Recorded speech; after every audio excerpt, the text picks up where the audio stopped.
Thanks for tuning in to the Animal Control Report podcast, where we help debunk the dog catcher stereotype. A lot of times people think it's the dog catcher when they hear about animal control officers, but here on the Animal Control Report, we change that by taking you inside the day-to-day operations of animal control officers. Not only will you hear stories of animal control officers, but you'll hear from industry experts as well. We are also part of the Keep It Humane podcast network. We have some amazing partners there, so check them out at keepithumane.com/podcast network. You can listen to all the animal control and animal welfare related podcasts there. And let's continue to help people help animals. Welcome to the Animal Control Report with your hosts, Ashlee Bishop and Ashlee Bishop. And just one Daniel Ettinger. We are Thank goodness, that's all we can handle. there. We want to thank our sponsor, Live Trap, Tomahawk Live Trap, livetrap.com. Check them out. All the great products there. Use discount code Keep It Humane for 10% off of your next order. And how are things going, Bishops? That's a loaded question for both of us. Fair. Yeah, the last 2 weeks have been interesting, both in the field and at home. Between the illness that's going around the facility and then, just the daily stuff I would imagine in Texas. If anyone got laryngitis on this program, you'd want it to be me, not you.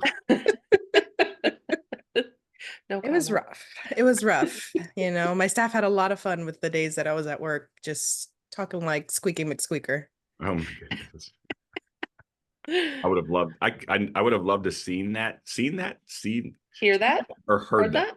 Yeah, absolutely. It wasn't pretty.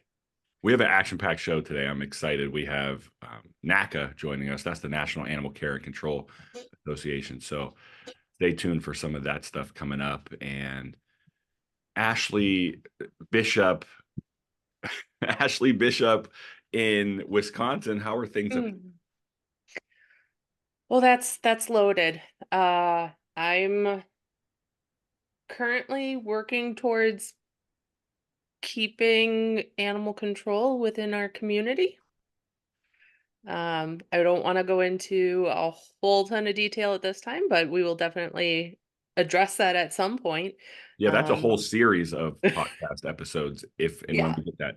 Speaking of series, we got more information. So if you, it's maybe 3 or 4 episodes ago, reimagining animal hoarding, talking about Luann Strickland. We got a lot more information. And so we'll be giving part 2 and probably part 3 and maybe even part 4 here shortly. That gets it gets pretty detailed. So stay tuned for those in the series of hoarding. No pun intended. We're hoarding episodes. And we'll even have some photos that we can share. Yeah, and there's some. You see the one with the eyes? Yeah. The eyes always get me. Those always get me. So we'll check out our website, keepithumane.com. keepithumane.com. We're also part of the Keep It Humane podcast network. So check that out, keepithumane.com/podcast network. Well, let's introduce our first guest and welcome back Jerrica Owen as our second guest, but they're all one guest because they're both representing NACA. Jerrica Owen is the Executive Director of NACA, and Josh Fisher, you are the President. Welcome to the Animal Control Report. Thanks for having us. Yeah, we're happy to be here. It's great to have y'all. There's a lot going on, and I'm actually really excited about the timing of all of this. There was recently a lot of activity on social media. Y'all did some great stuff in Texas, and we'll get to that here a little bit later. But before we do, let's have you, Josh, just kind of take it away. Let everyone know kind of your background. You have a really extensive and I would say like really well, what's the word here, Bishops? Well... Rounded? Yeah, diverse. I like that word. Okay. Diverse background. And if you don't mind, just letting our listeners know who may not know you on that level. Sure. So my full-time job, I'm the Animal Services Director for the City of Charlotte and Mecklenburg County in North Carolina. I've been in the animal world for a little over 20 years now. I started in private veterinary practices. I've worked for corporate veterinary practices. I taught at the vet school at NC State for a little while, and then moved into the animal sheltering, animal control side of the world. and was in Orange County, North Carolina for a couple years before coming here to Charlotte.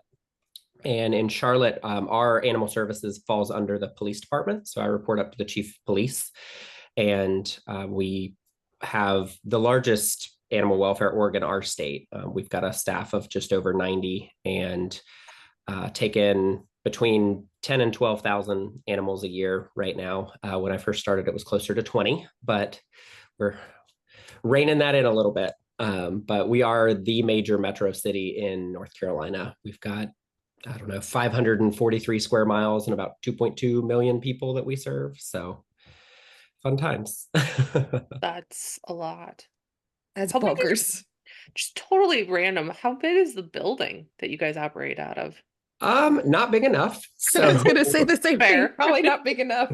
yeah, so we have capacity for right at 300 dogs in our building and right at 200 cats. We operate with about 70% of our total population in foster care. Wow. And still have no empty kennels. We definitely want to get into that model at some point, the foster to finder or foster to adoption. Because that's kind of a big push currently. So definitely want to get back to that here in a little bit. Jerrica, let's check in with you. How are things in sunny San Diego? Though it is June gloom. Why didn't you warn me about June gloom? I'm telling you, there's just not a lot of sun right now. So I am very much like my tortoise. I just kind of hide until it gets warm and then I start to, it's just too cold. Wait, are you the one that has the tortoise that lives in the front yard? Are you in Backyard. my neighborhood? Backyard, not in Okay. your neighborhood, I don't think. Okay. Cool. I'm good. Everything's She's good. hoping. Yeah, everything's great. NACA's just moving and shaking. We got a lot of awesome things happening, so I'm excited to talk about them. You were traveling a lot too. You were like in Alaska and Canada. Were you in Alaska too, or just Canada? We had representation in Alaska. Okay. It was not me. So we had one of our board members. He does some amazing presentations, and he spent the couple of days in Alaska with the Animal Control Association up there. But you were in Canada, so I same did do Canada. same difference. And then you were in Texas, so you're all over the place. Yeah. We've been very blessed this year to have done amazing things, thanks to Maddie's, and it's been a great time. So looking forward to sharing more. Good. I want to know which one you just pissed off more, Dan, by saying Canada and Alaska were the same. Well, I mean, regionally, if you think about it, it's like Alaska's here and Canada's here. It's cold. They have mountains. Like, it's kind of the same place. Like, what? It doesn't make sense that it's a United State all the way up there logistically. That's all. That's all I meant. No disrespect. Shout out Alaska. We love you. And Canada. And Canada. Canada. Shout out Canada. Not We our also hay. love you. I love maple syrup. All right, let's stop. I'll stop playing. So Good luck. let's just run with it. I guess I'll start. And actually, you know what, Texas Bishop, you've been quiet. Why don't you take it away? All right. So, for somebody who, has been fairly new to the supervisor role in animal control, but I've been around it for like the last 15 years. What can you guys tell us is a benefit of y'all's organization for somebody maybe new coming in or starting off in animal control? Yeah, I'll start. So NACA has really, I think at least the last 3 years, I know NACA has an amazing history. This is the 45th year of the organization. So there have been, 42 years, I'm not very good at math, 42 years before I got here, where they've did amazing things and, a variety of different things, from training to legislative to advocacy to supporting officers, and really helping to, provide them with the tools and skills necessary to be able to safely perform their role, which we know is, sometimes dangerous. We know it's very hard. It's very taxing emotionally, physically, mentally. So we've carried that on for the last 3 years, and we've been working to try and make sure that our programs are relevant, they're timely, they're up to date, they are meeting the needs of the officers and agencies that are handling today's animal control issues. Right? We see just a variety of things, the evolution of things. We all know our shelters are very full.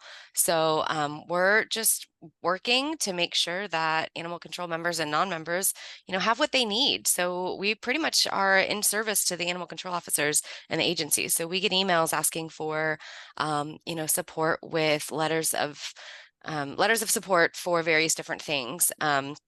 And so, helping with individualized requests, helping to send officers to training. We've got an amazing scholarship grant cycle we're going through right now. We've already sent, I think, at the end, it will be almost 70 officers through Animal Control Officer 1 and or 2.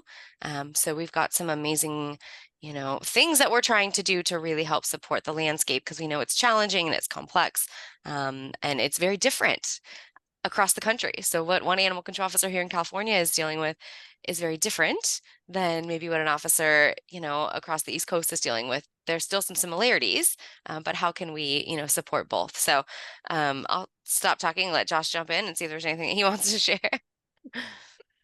No, I think you captured it. I mean, I think the big things that we have to offer are the training piece, but then also it is the being able to tailor what we bring to the table to what you and your agency need, right? Like, I think that's one of the big things that is not necessarily underutilized, but under talked about, if you will, is that, really just reach out and ask. We've been very intentional with how we have developed programming, as well as recruited for our board seats to make sure that we have people who can provide the variety of different services that this industry requires and provide the level of support that our membership and our agencies need. Can you just briefly talk, Josh, about your role as the president, and maybe Jerrica, your role as the executive director? Like, how does that, so as a president of the board, and then how does that all come together to do the things that you've continued to do? I'm guessing y'all have a really strong relationship working together. Jerrica and I do. We talk a lot. I am in a unique position, I guess, with my role on the board, because I was the president when we were in between executive directors there briefly. So I had the experience of having to kind of steer the ship without an executive director very briefly. And I can tell you with no uncertain terms that we are very, very thankful to have Jerrica on board. As the executive director, Jerrica is essentially the CEO of the organization, because, executive director, CEO are very much interchangeable titles. So with that, the board is there to set strategic direction and to support Jerrica in the work that she does. But then also, in a lot of ways, we are there to provide the variety of subject matter expertise that is needed, right? NACA has a working board, and what that means essentially is that each of us has an expectation of having an area of subject matter expertise to support the organization, and to support Jerrica in her role in leading the organization and driving the programs behind the organization. Very cool.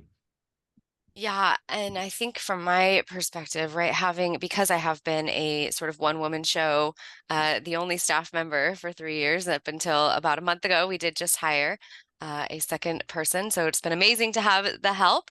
But again, like Josh mentioned, having those areas of expertise within those board seats has been really key this last year. If somebody has, questions, that we get questions all across the board, tax questions, or union questions, or HR questions, right? Things that we've got very specific skill sets that are able to really help kind of drill down to help answer those questions and get those agencies and those individuals the help that they need. And it may not, necessarily be us providing all the guidance. It might be, here's who we can connect you with, or here's what we might recommend you go to, if it's training in a specific area that's maybe not traditional animal control. Here's where we can go, here's where we can send you, here's how we can help you. But again, those board seats, strategically having really strong individuals that have those areas of expertise that we can help pull on. So yeah. Dan, if you don't mind, I would like to have them talk about some of the things that we did in Texas, because there was a really cool summit that you guys put on, and I was very lucky to be a part of it. And I would love for you guys to be able to talk about that. And where did the idea come from? First of all, Wait. Why would I mind? I Why don't would you know. set it up that way? I heard Well, so because many no, no, great I heard so many great things from all across this country. Sorry, Canada. I don't know if you were represented there, but all across the country, I got a lot of feedback just like through some pings that I got or just seeing it organically. So yeah, I don't. the only reason I said you don't, I hope you don't mind, is because you usually have this like idea of the order Oh, of the things flow. and Well, how I we're mean, going to address it. we did. I put a lot of time into this show prep, and it's fine. It's fine. It's in there. It's in there. It's So if you guys can talk about what was the driving force for that summit, and then, some of the things we talked about and stuff, I thought it was a great opportunity and loved being there. Yeah. So I'll start with this. Essentially, when I came into NACA, um, I had this sort of eye-opening experience of all of these different state associations and none of them talking to each other. And not because they didn't want to or because they didn't, like the other state or whatever. It was simply they didn't know they existed, or they're so busy with everything that they've got going on that why would I need to talk to another state? Like, we've got our own things. Their state's different than our state. Like, there was never any significant reason for it. It just was not happening, just wasn't organically happening. And so, I have a very close relationship with the state that I'm in. I'm in California, and I'm very close to sort of the Animal Control Association here. I'm on their listserv, and I see all the things. Over the 3 years, I'm part of the Florida, I'm part of Texas, Connecticut. So there's all of these different states that are doing such amazing things. They're also struggling with the same things: membership for their state associations, training, right? Standard training at their state level, tools and equipment and everything. And even though California is very different than Connecticut, they're actually not very different in some of the things that they're trying to do. And so we had this idea of, why don't we just get them all in the same room? Like, how cool would that be to just get everybody in the same room, to just start talking, even just to get to know each other? And it was actually the Maui fires that sort of kind of was the catalyst for this, because NACA got a request to help fill a couple of weeks worth of animal control officer positions for disaster response at the Lahaina fires.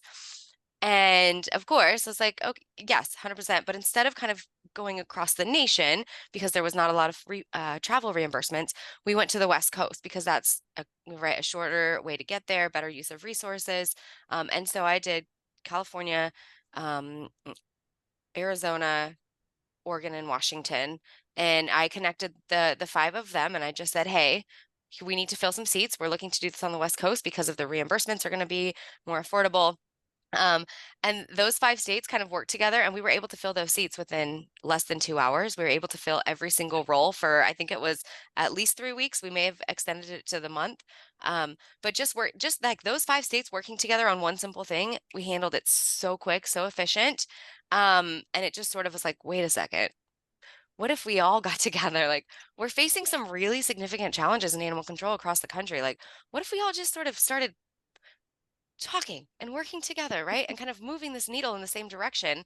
And not that everybody was, there was never any like trying to pull it away from each other or trying to not move the needle together, but there was no cohesion. And so that's sort of where this idea sparked from, of just, what if we all got everybody in the same room? What if? And we did. Josh, what do you think? Like, what are the key if you can discuss? I don't know if you plan on putting out more of like putting out something more official, but if you can discuss, what were some of the like key takeaways, the highlights of that event? So I think that the biggest takeaways were the relationships, right? I think that having the people in the room talking to each other were what is going to have the most lasting effect, I guess is the best way to say that, right? because those were individuals who are either in some sort of leadership role within their state association already, and or were identified by their state association or organizations within their state as being able to speak intelligently about what their state is doing, what their state needs. And so bringing all of those minds together to have these conversations really helped to create some relationships and bridges that weren't there yet. Not saying they would never get there, right? But I think that we were able to expedite some things in creating those relationships. And I've actually already talked to a couple different states who have been meeting since then. And it's not been that long, right? But who've been having conversations since then on how they can work together and how they can partner. So really, I think it is getting, the right people in the right seats to have the conversation, and then pushing it forward. One of the biggest things that we hear as the National Association is essentially a desire to professionalize our profession, right? Because animal services, animal welfare, animal control across the country is somewhat disjointed because there isn't a, federal regulatory body. There aren't even state regulatory bodies in a lot of different states. So we hear a lot of desire within the industry as a whole to professionalize our profession. And this, I think, was a giant step forward in doing that. Because I think in order to do it and do it effectively, we have to hear from the people doing the work on what that standardization should look like. So I guess on that, from this summit, what is NACA's position on also bringing together both the animal control piece and the animal sheltering piece? Because I know in a lot of areas where those two pieces don't really work together very well, one, what is NACA's position kind of on that? And two, how do we work together as a profession to ensure that we're all kind of encompassing the same goal? Sure. So I can say from NACA's perspective, right, we try very hard not to dictate local policy and how local, jurisdictions run their operations, right? Because there are some communities that having that separation works okay, right? There are others where it doesn't, right? We've all heard the horror stories of, sheltering and animal control being split. We've also heard horror stories of them being together. So I think that it depends on where you are. I am someone who, as the director of an organization that oversees both, I can't imagine not overseeing both. Right? Like I will say very definitively, I am not likely to take a job in which they are separate, because I think there is a lot to be said for consolidated leadership of those two different arms, because they are so intertwined in how they do what they do. But again, I think there are some communities, depending on what their local ordinance is, depending on what their state statute is, that can be served well by separation. So from NACA's perspective, we're not trying to dictate like what that model is locally. I think for us, it is more looking at standardization of credentialing for animal control officers in particular, right? So like, what does it take to be an animal control officer in this country? Do you know how many states currently have, I don't know if it's a state. There are some maybe job requirements in part of the minimum standards that NACA certification is required. Do you have a tally, like how many? Do they share that information with you, or is that an internal policy that they just create? I've seen that a lot where it's, a NACA certification is required within maybe 12 months of hire.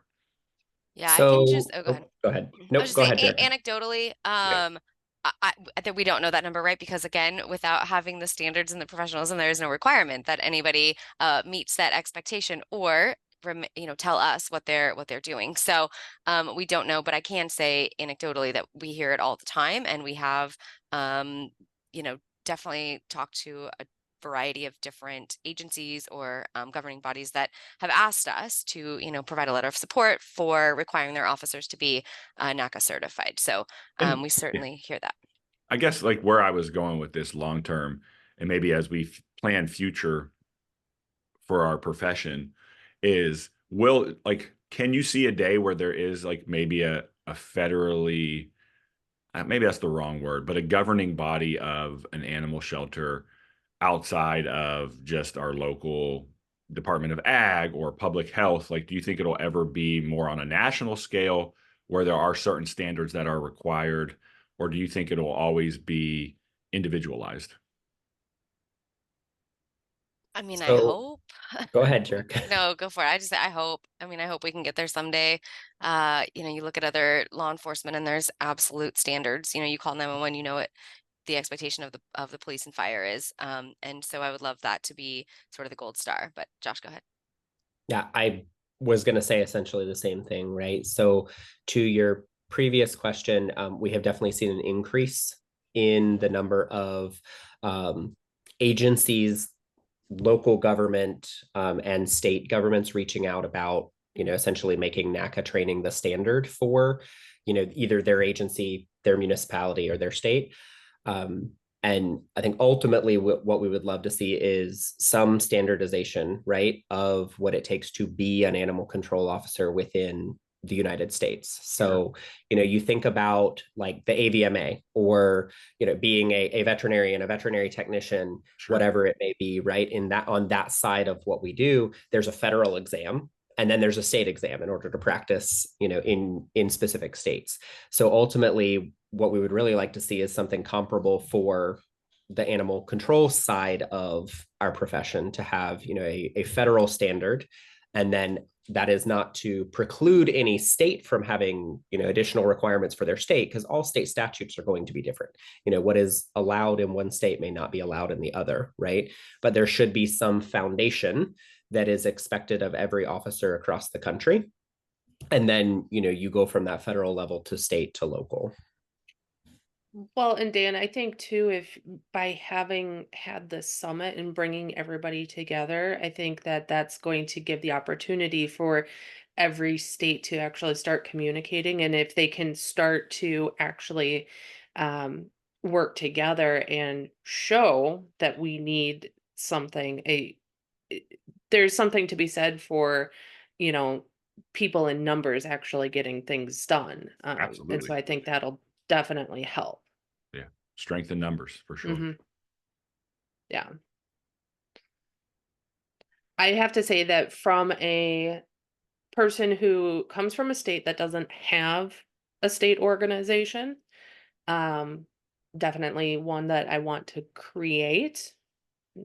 We'll see how that goes. Well, considering my current situation.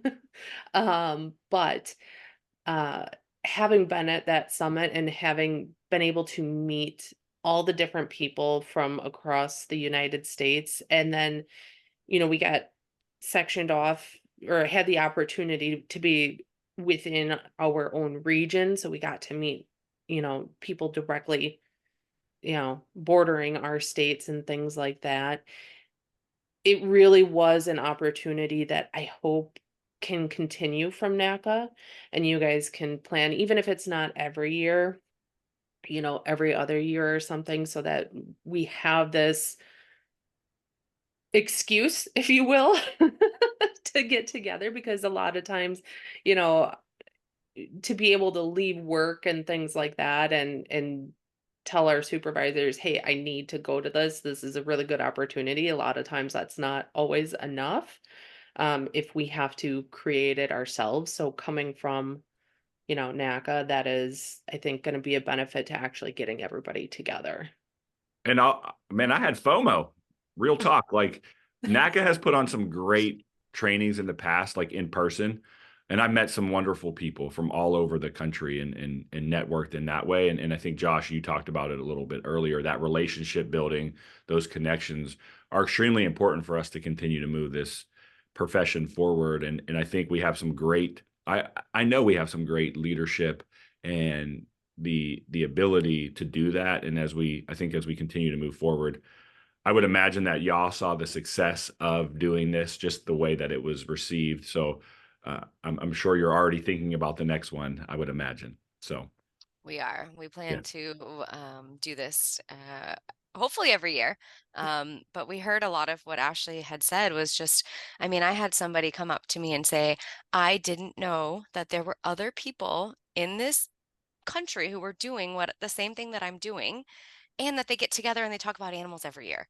She had never, we did it right before the HSUS Expo with the intention of reducing any travel barriers for people who maybe were already attending Expo to be able to attend ours as well. And never had heard of Expo. I mean, significantly making a difference in the life of this single individual was huge, and now this state has a connection to other states, has the awareness that they're not alone. They're not doing this alone. There's others out there. And it was just really impactful, I think, watching those, like Josh said, the networking and the connections. I mean, we had to hush the room a couple of times because we were going to move on to the next presenter or the next session. And at one point I was like, I don't want to stop this. Like, this is so great, right? This is organically just the buzz in the room. It was phenomenal. So yeah, we certainly plan to do this every year. And we don't know if it'll be the same format, connected to HSUS or not. I do like the idea of reducing any travel barriers for those attending. So probably connected to some other conference. And it may be just me, but that's how I feel about this podcast right now. I'm like, we're going to make this a 3-part episode. So I hope you don't have anything else to do the rest of the day, because I don't want to stop. There's so much more we have to talk about. Texas Bishop, I'm going to throw it over to you. Yeah, I was going to ask, so from the summit, what was, kind of the take all of, what is the state of animal control overall in the United States? And also too, what are some of the major challenges that are kind of similar everywhere that y'all were hearing about? Start, Josh, or you want to start?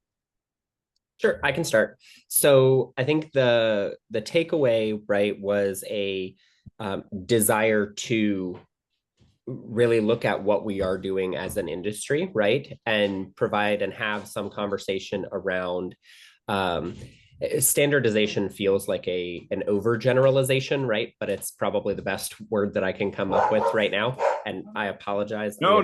This is a dog-friendly show, Josh. Dog-friendly show. We love it. I'll jump in. I think that he's got a huge dog, I know. So I mean, I think, oh my goodness. For those of you who are also on YouTube, and you can watch the video on Spotify, and he has a really cute German Shepherd looking dog. He is fresh out of the shelter and acting a fool. Is he still a puppy? About 1. Okay. Is he your foster pet, your foster dog? Yes, we are very, very full. And she came into the shelter late on a Friday evening. I think it was like 7 o'clock, and I had not left yet. And they came walking into my office. They were like, we don't have anywhere to put this dog. I was like, oh, put it in my car. I'll take it home. So she's still here. Oh, she's so cute. So back to like the current state, I think we all have our own views, and I think they're similar in some aspects, from shelters feeling overwhelmed with the population, animal control officers feeling understaffed, maybe, not having the resources necessary to do their jobs effectively. And then I would say, I think there's this pendulum, and I'd love your feedback on this. I've always been one to like really focus on like, how do we be proactive? And I show this Matchbox truck as that was one of my things in my ethos of buying tons of these, thousands of these, and being able to either give them away to other officers, but more importantly, give them to the kids and the members of our communities to show and break down that barrier of us being the dog catcher. And so we need more of, in my opinion, enforcement is a piece and always going to be a piece of our profession, but that progressive enforcement, how are we handling calls? Josh, you mentioned earlier your I'm guessing you do a foster to adopt program. And so how do we get more into that while still promoting public health and public safety? It's definitely a balance. I think that it's going to be a significant balance.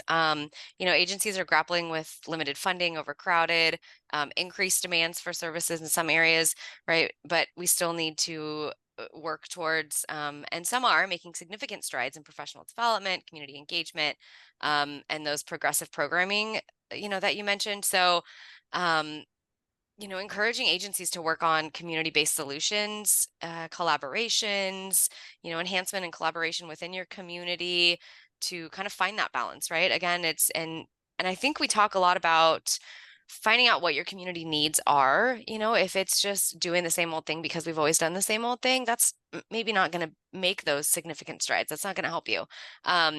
If you and by you, the officers and the agencies, right, work within their communities to be part of the solutions, they'll have a better handle on what the community needs are, and then be able to better find that balance. I think the balance is going to be that those locally homegrown solutions, and how can we help those smaller communities, and then looking at that trickle effect versus trying to do something on this national level, like here's what you have to do, right? We are not out in the field. The officers are out in the field, and so empowering them and using what they're seeing and what they're doing every day. So yeah, I think that the reality is that what we deal with day in and day out are community problems, right? And they're going to require community solutions to solve them. We, for a very long time, I think our industry, because by and large, the people who work in animal control and animal welfare are doers, right? And so we like to place a lot of the weight of the world on our shoulders, and we look inward a lot of times and say, well, if I'm not going to do it, who is, right? And the reality is what we are facing is way bigger than any of us as individuals, and way bigger than any of us as singular agencies. We are a community service, and in order to provide that service and hopefully find a true solution, it's got to be something that we work collaboratively with our community to do.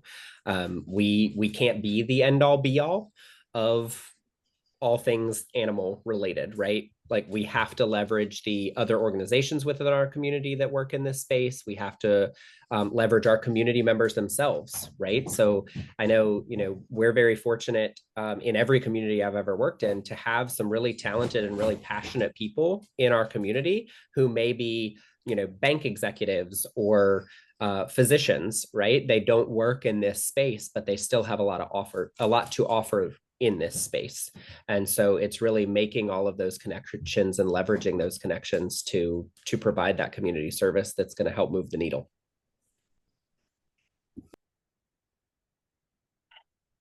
At the summit, we talked about trying to get a better grasp on the way that things are kind of being handled across the country and the data collection and things like that. Has there been, I know it's only been a couple of weeks, has there been any additional movement on that as far as trying to figure it out? And if so, who can participate in that? yeah, so we started talking to Shelter Animals Count probably well over a year ago. And it's kind of been something that I have been talking to Shelter Animals Count about. How and where and when can we start, right? Because we know that there's data out there. Every agency is collecting a ton of different data. But at this point, we don't really know what the standard is, right? When I get questions on how many nationally dog bite calls, or how many, like what percentage of the time are officers spending on barking dog, ordinances and calls. And we can't answer those questions because we don't have a set of national data, right? So Shelter Animals Count is doing amazing things in the animal data space for sheltering. And so adding the field services piece. So they've been focused on the community support piece. That was kind of the top priority for a couple of years. And so we started talking, we've kind of ironed out some things that we showed at the summit. And now it's time to gather some feedback. So we at the summit did ask for a group of people who are interested in being on a subcommittee. So we have not yet launched that subcommittee, but the subcommittee will be looking at kind of what we've already sort of ironed out and saying, this is going to work for us, this isn't going to work for us. And some of the things that we've already done, we kind of And really all we've done is just are these sort of buckets of data that we're hoping to collect comprehensive of everything that you're seeing in your agency, right? Because we know that every agency counts things a little bit differently. So this group will be going to go through and just kind of see, you know, are we on the right track? What are we missing? How can we keep moving forward? And so once that concurrently, actually, Shelter Animals Count is going to be building sort of the field services data collection piece. And so to capture this data, it will be the same process that the Shelter Animals Count is using now. And so depending on what software your agency uses, it could be a automatic API upload, or it could be a manual, because I knew that there's plenty of agencies who are still doing pen and paper, right? The kennel cards are still pen and paper. And so that's the option as well, is to add that in. So again, we know that, right, not every single agency is part of Shelter Animals Count, but we're kind of working to help at least be able to get a national picture to some extent. And we think that this project with Shelter Animals Count is going to be really impactful in helping us take that first step. Well, as a NACA member, I would love to volunteer myself to be part of this committee or task force, however you look at it, because, you know, I came to you about this. I had no idea you were already talking about it. And what really spawned my thought process was actually the animal cruelty data. And I know NIBRS exists in the aspects of I don't know how many shelters are currently or still reporting their animal cruelty data to NIBRS, but we need more of a collection internally amongst just animal control, the profession. So I'm actually really, really, really excited about this program. And if there is anything that I can do, if I can apply to be on that committee, I would absolutely love to. Yeah, absolutely. I will, I'll be in touch. Now, if only we can get NIBRS to accept things that are done by animal control officers and not sworn officers, as far as cruelty goes. But that's a whole nother subject. That's another episode. We'll or leave two. we'll leave that. So let's talk about this. So it's NACAnet.org, NACAnet.org. Yeah, I can speak. NACAnet.org. It's a lot to say. Why am I messing that up so bad? NACAnet.org. Check out the website. Please check it out. So if I'm as me being a member, but if I'm not a member, is there things that are still available to me?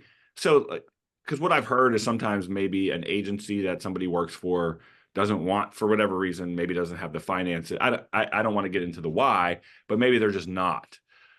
Are there still resources and things for people that are not currently members to benefit from NACAnet.org? Yeah, absolutely. We do have resources on the website. And again, there's no requirement to be a member to reach out to any of us to ask a question, or to, even if we have something that's on the members only resource library and somebody reaches out and says, hey, do you have an SOP for this? Or do you have, standard recommendations for this? 100%, we will absolutely send you, whatever you need. So we do have, again, the balance, right? We do have to balance making sure that our members are feeling valued, and that there's, they have that sort of what they pay for, right? We want to make sure that they are getting stuff that is, exclusive just to them. But there is certainly plenty of stuff. So we work on, our social. A lot of times we send stuff out and we also put it on social. And so there's going to be, opportunities for both. So yeah, lots of opportunity. Yeah. I mean, I think from my perspective, that's one of the things that I view as unique, and one of the best parts of our industry as a whole, right, is the willingness to share information. Yep. We're not treating any of the different programs that we come up with, different protocols that we come up with, as proprietary in animal welfare at large, right? Like, this industry is an industry that if you see a really cool program that a shelter is doing and you reach out to them and say, hey, can you share, right? They're going to send it to you. If you see an animal control agency that's just doing a phenomenal job with, whatever type of call for service or whatever type of training that you're looking for, they're going to send you the training that they've created. They're going to send you their SOPs. I can't count on all of my fingers and toes the number of times a year I send the entirety of our SOP manual to another agency, just because they're starting from scratch and want something to start with, so that they don't have to recreate the wheel. Can you just create the whole thing? We'll just give you our agency name and then you just fix it. Yeah, pretty much if you just take, like, I've had a lot of agencies actually that will literally take our entire SOP, they'll hit Control F and then they'll hit replace and just switch out my organization's name with their organization's name, and there it is. There it Logo is. swap. It's something. We got it. I mean, you know, I mean, that's one way to get the standardization. Texas I mean, Bishop, I see you up there thinking, up in our Brady Bunch video chat we got going on.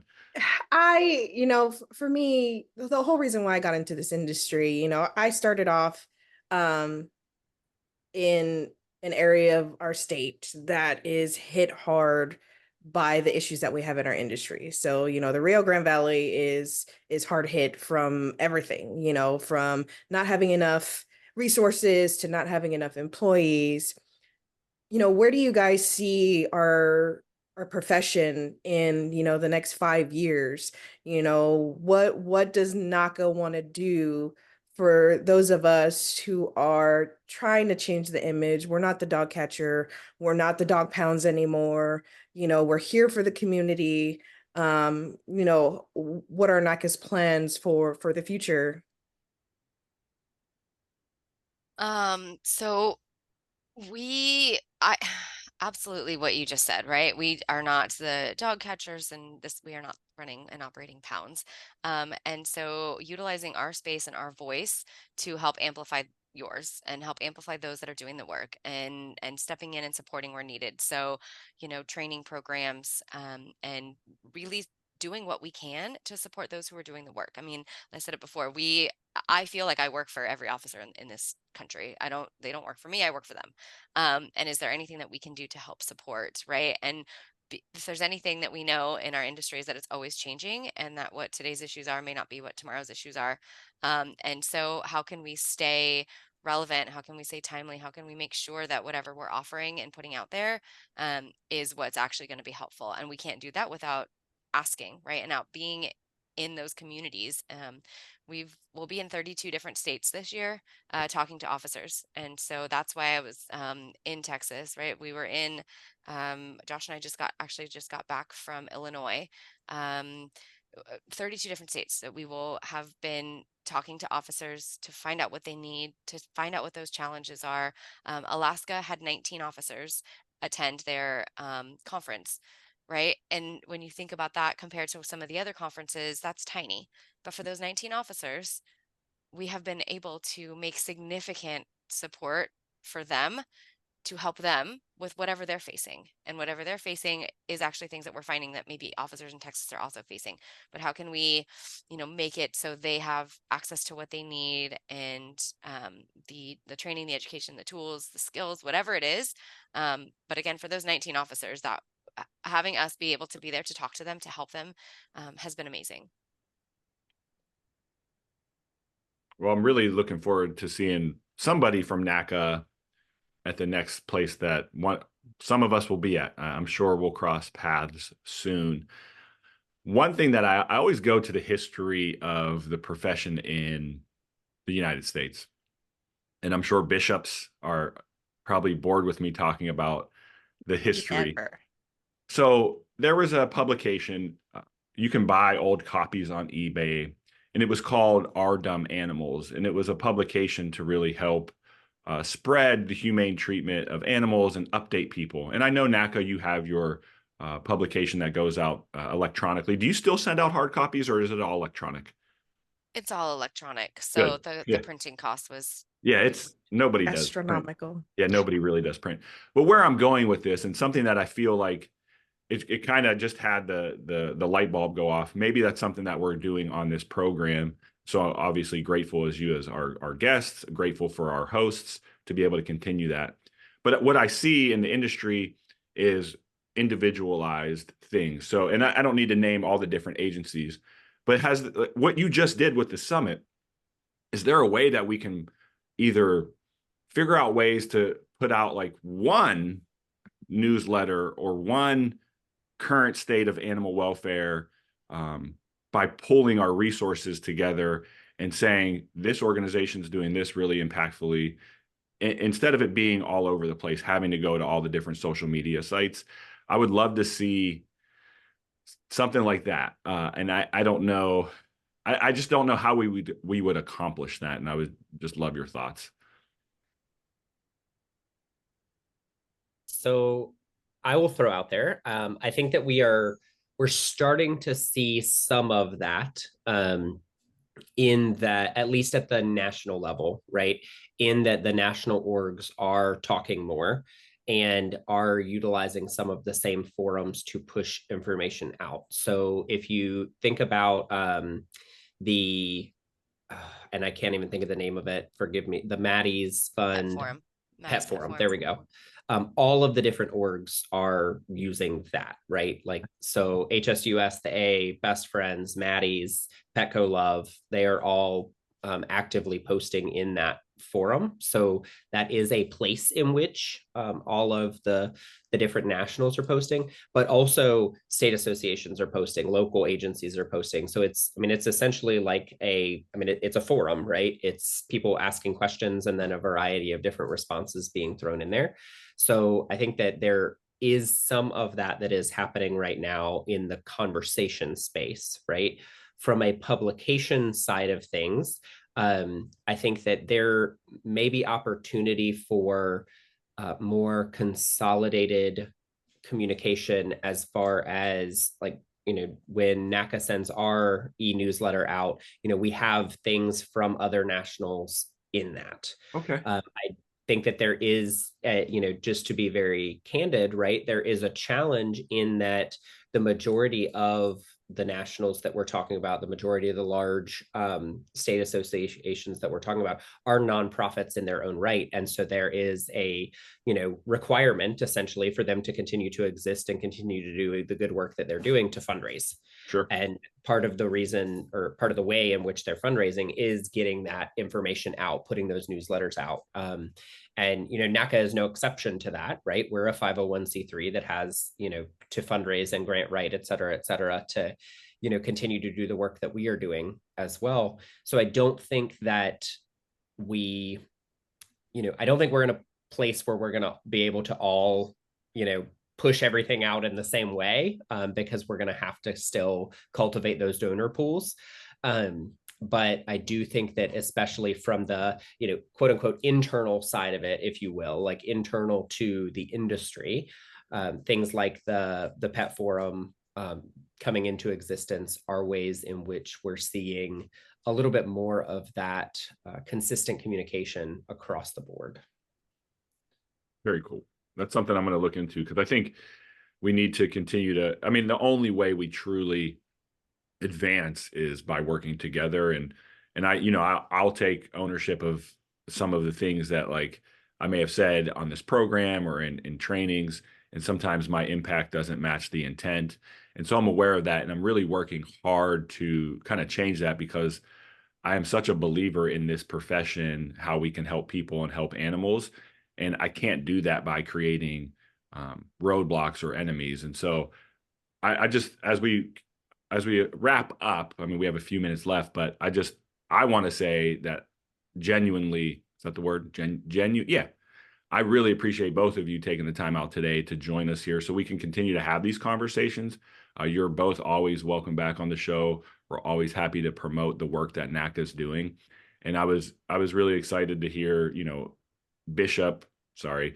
Wisconsin Bishop, her take on the summit. She was very applauding of you. That's not the word, but she was very appreciative of what happened there. And I'm excited to see how this thing goes in the future. And it's no secret that, I'm looking forward to the board member openings, because I plan on running this year.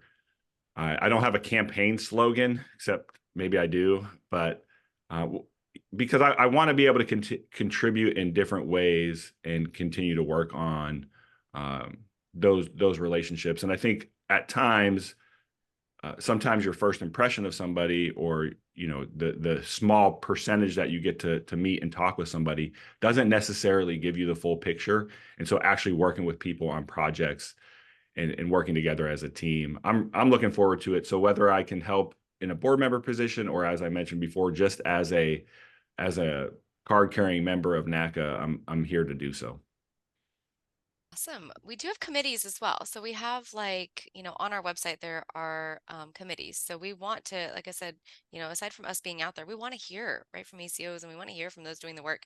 And so we do have committees. We have 5 or 6 different committees that are open to officers to be able to join. So that information is on our website as well. So that's an opportunity for those who want to get more involved. Absolutely. Super. Bishops. This is like chess when I say that. 2 bishops. E4. Do y'all have anything? Which is funny because she's wearing black and I'm a little bit on the pale side. So we've got a black Oh bishop my. and white bishop. It's like the real chessboard. Do you know hey, do you know how bishops move on the chessboard? In an No L. clue. What did you say? L. No clue. You got no clue? Oh. Isn't it an L? No, that's a horse. Oh, then I It's a don't knight. remember. Diagonally. Yeah, Yeah. bishops are. And look how you're both in the video. You're diagonal. It's crazy. Do y'all have anything as we wrap up? No, I think, again, it's good to be on a call with all of y'all, and just to kind of share the passion that we have for our profession and where we all would like to see it go. Again, I have been a true champion for, we're not dog catchers, we're not the dog pound, we're here for the community, educating the public on what we actually do, and making sure that we're out there in the community. And I'm glad that NACA, supports, the individual officers as well as, the states, and that you're bringing everybody together. I think it's going to be very helpful for us to really move forward, in this industry and, finally put us on the map like we deserve. You see, OG Bishop, I said it. Yes. I want to put it out there that I appreciate the opportunity to have come down for the summit. I think that was a great opportunity. So thank you for putting that together and inviting me to come down.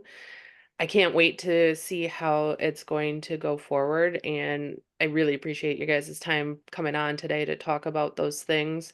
I was not aware of the Maddie's forum, Yeah, I'm so going that'll there too. be, I'm all on that. yeah, I was just on it. There's a lot of good information out there. Good So stuff. Really good stuff. Yeah, the Maddie's yeah. platform's amazing. The Maddie's University is amazing as well. We just released a new course with Maddie's for canine behavior in the field. So it's a free course. You can actually print off a certificate at the end. A lot of the training that's out there for canine behavior is in a shelter setting, right? Or sort of just general behavior, not necessarily in the field, right? In the field, you see much different behaviors from dogs stuck under cars or evading, fleeing you. And so we worked with the behavior department with San Diego Humane Society, and I did ride-alongs. We got a bunch of videos. It was amazing, and so I'm really proud of that course. It took us like a year. So Wow. go check out that course as well. I think we've got a series of 4, and then there's a ton of other field service specific, but totally free. Print off certificates. It's amazing training. Awesome. Very cool. Where can people find y'all on social media? Oh, I messed your website up earlier, but it's nacanet.org. I can say it now. But where else can they find you? Our hashtag is @NACAnet. So we've got a TikTok. We now have a Threads. We're on all of the platforms, LinkedIn, social, Instagram, Facebook. So all of them, and it's @NACAnet. I'm sorry, @NACA Network. I got that right. It's okay. Dan affects everybody. I'm horrible with social media, so I just don't say it because I'll break it just by like speaking of it. So that's awesome. Is there anything before we go? Was there anything that we didn't chat about? Again, you're always welcome to come back. But if there's anything that you wanted to make sure our listeners heard before we jump off today, now is your time. I'll just say thank you for having us, and thank you to the ACOs across the country for sticking with us, for all the hard work that you do. We're here to support you, and thanks for everything. Yeah, absolutely. We wouldn't exist without all of you. So thank you for everything. And then I guess the only other thing that I would add would be, not to be shy. Like if there's something that you need, reach out, because that's one of the things that, I feel like is truly going to help us to drive this industry forward is, hearing from the boots on the ground and knowing what they are doing and what they need to be successful. Because we talked about how animal welfare is a community problem that is going to require a community solution, right? And that same kind of philosophy applies to our industry as a whole. The individuals on the ground doing the work need to inform, the layers above, right, all the way up to the nationals. 100% agree. And it's always been that way. I mean, that's how we got started, was a need from the community. So we got to keep it there. Absolutely. So thank you both. Thank you for our listeners for taking the time out today to tune in to the Animal Control Report. Please check out our website, keepithumane.com. Like, share, rate the podcast. Go to our socials, the Animal Control Report or Keep It Humane. We have 2. So you can search us up on any of those platforms and follow along with some of the fun stuff that we're doing. As always, we like to say thanks for listening, Bishop. And let's help people. Help animals. Keep it humane.